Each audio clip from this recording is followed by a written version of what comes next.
Assalamualaikum warahmatullahi wabarakatuh. Salam sehat, sehat Indonesia. Pada pertemuan kali ini, saya akan membahas tentang konsep dasar promosi kesehatan. Pada pertemuan kali ini, saya akan jelaskan yang pertama berkaitan dengan definisi dari promosi kesehatan, dan yang kedua adalah komponen utama dari promosi kesehatan. Kita masuk ke pembahasan yang pertama tentang definisi dari promosi kesehatan.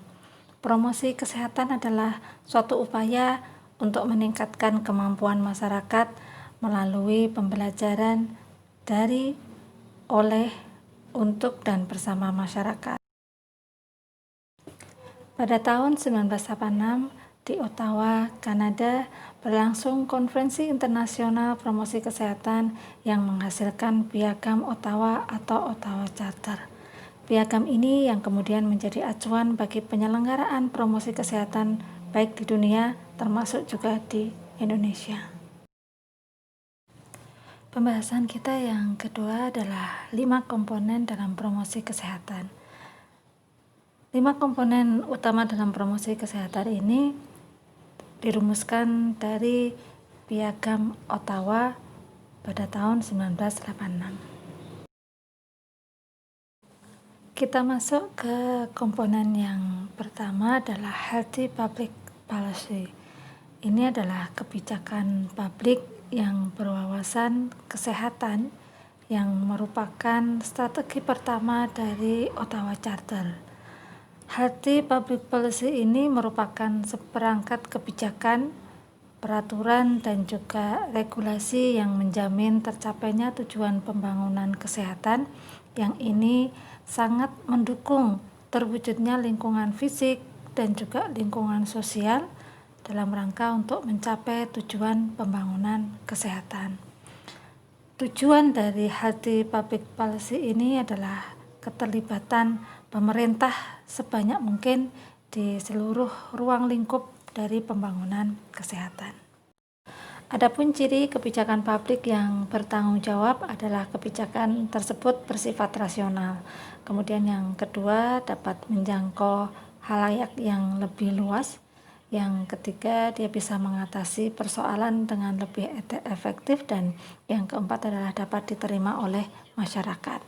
Sementara area utama dari kebijakan berwawasan kesehatan ini yang direkomendasikan oleh Adelaide ada 4 hal. Yang pertama adalah area dukungan terhadap program kesehatan perempuan. Yang kedua adalah area berkaitan dengan pangan dan gizi. Yang keempat adalah area berkaitan dengan tembakau dan alkohol. Dan yang terakhir adalah area bagaimana bisa menciptakan lingkungan yang mendukung terhadap kebijakan berwawasan kesehatan. Komponen utama promosi kesehatan yang kedua adalah community action. Ini adalah pemberdayaan masyarakat untuk meningkatkan partisipasi masyarakat terhadap peningkatan kesehatan.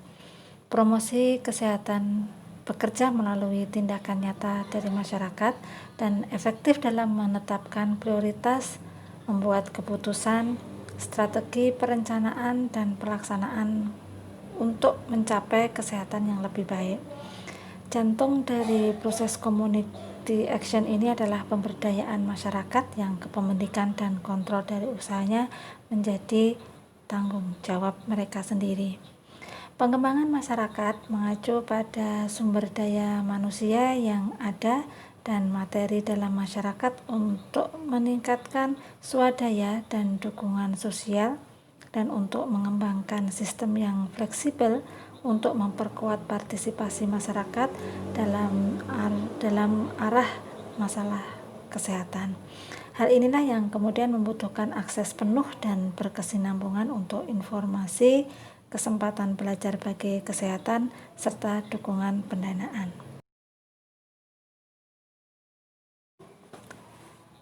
Komponen utama yang ketiga dari promosi kesehatan adalah supportive environment. Ini adalah bagaimana menciptakan lingkungan yang mendukung kesehatan. Di sini merupakan tema yang diangkat dalam konferensi ketiga promosi kesehatan di Sunnyvale, Swedia pada tahun 1991. Strategi yang digunakan dalam rangka untuk menciptakan lingkungan yang mendukung, yang pertama bisa dengan menguatkan advokasi dengan kegiatan komunitas. Bisa juga yang kedua dengan memampukan komunitas dan individu untuk mengendalikan kesehatan dan lingkungan melalui pendidikan dan pemberdayaan masyarakat. Yang ketiga dengan membangun kemitraan yang ada di sekitar masyarakat, dan yang keempat adalah bagaimana bisa menjembatani berbagai konflik kepentingan di dalam masyarakat dalam rangka untuk menjamin akses yang merata terhadap lingkungan yang mendukung. Komponen promosi kesehatan yang keempat adalah reorient health service. Ini adalah reorientasi dari pelayanan kesehatan yang merupakan suatu proses adaptasi atau penyesuaian struktur dan fungsi terhadap permintaan baru dalam kesehatan. Komponen yang paling umum adalah yang pertama adanya peningkatan upaya promotif dan preventif. Kemudian yang kedua adalah strategi pertumbuhan kesehatan. Yang ketiga adalah keterlibatan lintas sektor dalam kesehatan. Yang keempat adanya partisipasi masyarakat. Dan yang kelima peningkatan kesetaraan. Serta yang terakhir adalah memperluas desentralisasi.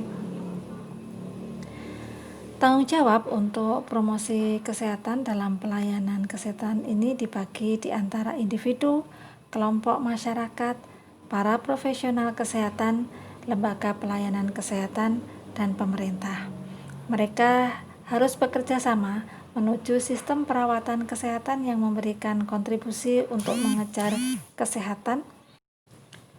Reorientasi pelayanan kesehatan juga memerlukan perhatian yang lebih kuat untuk penelitian kesehatan serta perubahan dalam pendidikan profesional dan pelatihan.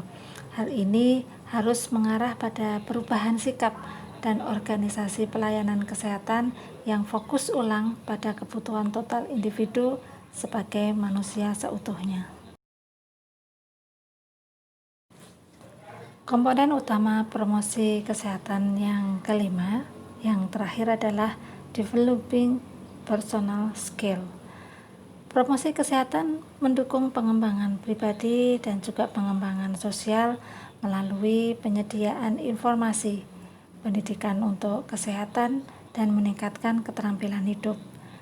Dengan demikian, meningkatkan pilihan yang tersedia untuk orang-orang untuk melakukan kontrol lebih besar atas kesehatan mereka sendiri dan lebih lingkungan mereka, dan untuk membuat pilihan yang kondusif untuk kesehatan.